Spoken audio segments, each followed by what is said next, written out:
And when I sat down with my spirit guides in evaluation, the only thing that I heard through my clairaudience was, like moss to a flame, the white man came. They said it twice, like moss to a flame, the white man came. Hello, beautiful people, and welcome back to my channel. My name's Kira. Subscribe if you're new, and without further ado, let's get into today's video.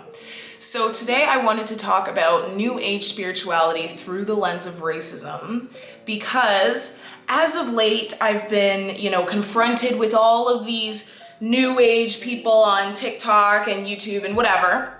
And there seems to be a severe lack of critical thinking in the way these people are creating their content. Not everybody, but most. But most for sure. And basically about a month or two ago, I proposed this question to the spiritual TikTok community, which was, if you believe in the law of attraction, how do you make that work with slavery? Meaning, if the law of attraction says like attracts like, every single thing you experience is something you attracted, then are you saying, not only did they attract slavery and also people attract racism? That I'm asking, how do you make that work? Because that is a question that I've struggled with for a while, and I got an answer. By the way, I got an answer, so this question has been answered and I'll get into it. But I had been struggling with that question forever, since I first learned about the law of attraction. I read The Secret when I was like 13, maybe 12. So I definitely got introduced to my spiritual journey pretty early, I would say. But, even in The Secret, there's some kind of victim blamey lines in that if you're saying every single thing that ever happens to anyone ever, then you are saying anybody that has been a victim of violence attracted that. So my question is, how do you make that make sense in a way that isn't victim blamey? And I asked this question like a year ago or something on Instagram, like an Instagram questions sticker, and all the responses I got were pretty stupid, meaning that it just didn't. It's a law, right? It's a law of attraction, so you can't just turn off a law. And people's answers always act like you can turn it off, and they're like, sometimes stuff happens. Well, then it's not a law. You know what I mean? Gravity doesn't turn off. So I asked it to TikTok. Explain the law of attraction in relation to slavery. What she's asking is, if the law of attraction is real, how did people of color and African American people, how did we attract slavery into the third dimension 400 years ago? And this is an amazing question that she's posing. And when I sat down with my spirit guides in evaluation, the only thing that I heard through my clairaudience was, like moss to a flame, the white man came. They said it twice, like moss to a flame, the white man came. And that's all that I heard. And I find that to be very, very interesting. Why? Because if you think about it, these African American people were cultivating the land. Agriculture was being done. They were cultivating their spiritual journeys, just like a lot of the collective is now. Just like a lot of the collective is getting back to those roots with what our ancestors did, right? The law of attraction does state that whatever comes towards you can be of a positive or a negative nature. The universe doesn't see a difference. However, if an entire group of people are shining so brightly, you best believe the darkness will be on the way to come find where that light is coming from to stop it. See, when I first posed the question to TikTok, immediately I started getting answers that were stupid and were the same answers I thought I was gonna get. Believe it or not, slavery is in those souls' contract, and they signed up for it. And the thing is, I understand that there are soul contracts. I get that, but we can't use that to justify humans taking what isn't theirs and to justify all evil, because it gets so victim blamey to a point where it doesn't matter if that's true. It doesn't matter. You simply can't accept a response like that. We can't be functioning off of, oh yeah, every time somebody is mistreated, well, that mistreated person signed up for that in their contract, so that's what they wanted. We can't be doing that, regardless if in some cases maybe it is in a soul's contract, but we really do need to be factoring in human error and man taking what isn't theirs. in the way we speak about these things. And I thought it was so interesting when she stitched my video and she made that response. And also, like, it was so interesting to me to see her kind of channel that. And it didn't make sense to me at first, in that, you know, we're taught like attracts like. So, and she says, like a moth to a flame, the white man came. Well, how can a flame attract a moth? However, a couple weeks ago, I guess a couple weekends ago, I did my Akashic Records level 1 training. And in the training, one of my teachers was saying, she was talking about the importance of protecting your energy when you're about to connect. And they do this thing called golden bubble of protective light. They were teaching us how to do it. And then we were talking about like why that's important. And she was saying, it's not that you need to be scared, but it is important to protect yourself because, and then, isn't this crazy? Isn't this crazy? Keep in mind the TikTok I just showed you. She said, when she started opening her records, when she had just learned to read them, she wasn't being careful. She wasn't, doing any sort of protection for herself and for her energy. And she said she was like just being stupid. Those were her words. And she felt like a dark energy come in one night and like choke her, whatever. She didn't get into it, but she was saying that is the importance of protecting your energy, because now that you are an Akashic Records reader, you have a light, you are brighter. And that attracts, she said, you know how there's those mosquito lamps? I'm getting chills. She said, you know how there's those mosquito lamps that, there's a light in them and the mosquitoes get drawn to the light and then it zaps them? That's kind of what it's like now, because you're a light and you have such a bright energy that, sometimes dark things will be attracted to it.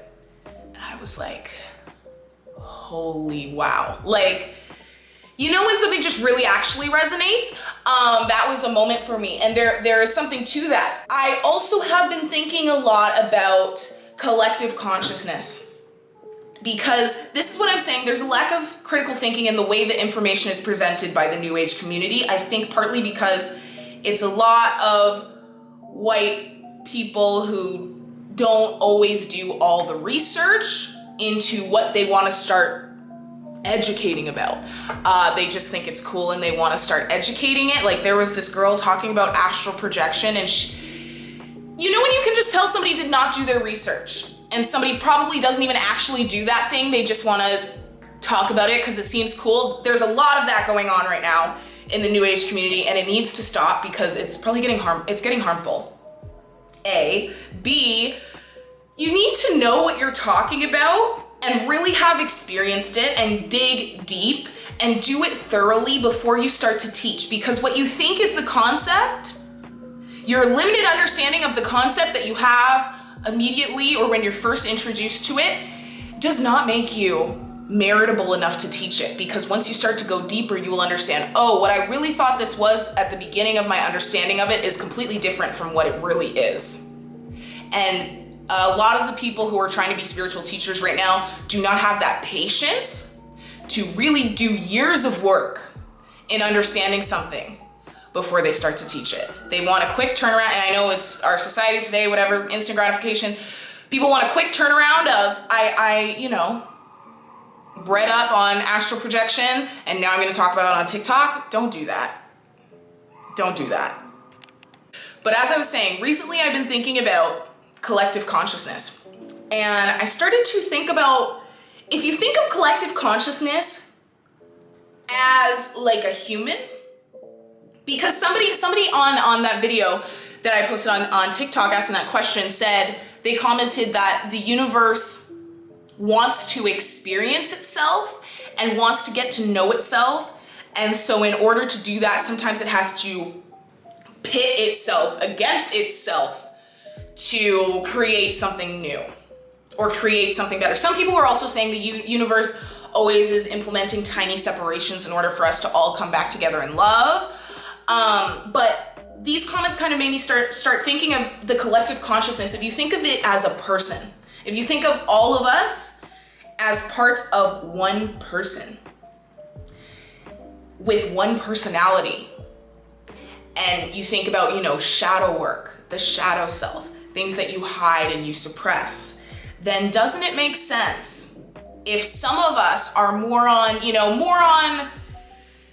there's so many different ways you can say this, but whether you're more enlightened or you're more progressive or you're more open-minded, whatever, there's those people. And there's many different forms of those people and different ways to be that kind of person. And then there's the people who are maybe part of the shadow self, who are evil, who are, well, I don't want to say evil. I don't really even, personally, I don't even really believe in evil. I believe, darkness is the absence of light.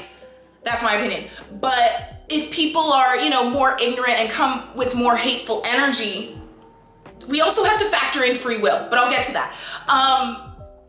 Imagine if the collective consciousness is one person, then somebody has to be the bitch. Does that make sense? If the collective consciousness, if we really think of it as one person with one personality, then I can start to understand why things go bad. Then I can understand it, because I'm like, oh, that makes more sense because we're distributed like a person is. I am not good all the time and I am not nice all the time. I try to be good all the time, but stuff happens and sometimes you come off not the way you want to come off, and sometimes you say things you don't want to say or whatever. But if I think of myself, I know I have shadows. I know I have parts of me that I'm not as proud of. So of course the collective consciousness is also going to have that. Of course the collective consciousness is also going to have a dark side and a shadow side. And I believe that they put that part of that consciousness is in people, is in full people. And so maybe that's why things like that happen, because the shadow part of the collective consciousness manifests in certain people. And so that's that theory. When you factor in free will, which I personally think we talk entirely not enough about, especially when we're talking about spirituality. Isn't it crazy how much we talk about spirituality, but these people are talking about free will? That's why I'm like, what are you? Lack of critical thinking. Lack of critical thinking, not thorough information, not contextual information. Like, people on the internet, in the New Age spirituality community, like to hear one thing and then present it completely out of context. And when you present it out of context, it doesn't make sense. That's my point, is like when people are saying law of attraction, like attracts like, everything you experience, you attract. When you're not factoring in the free will and human error of other people into that context, then your whole point is void.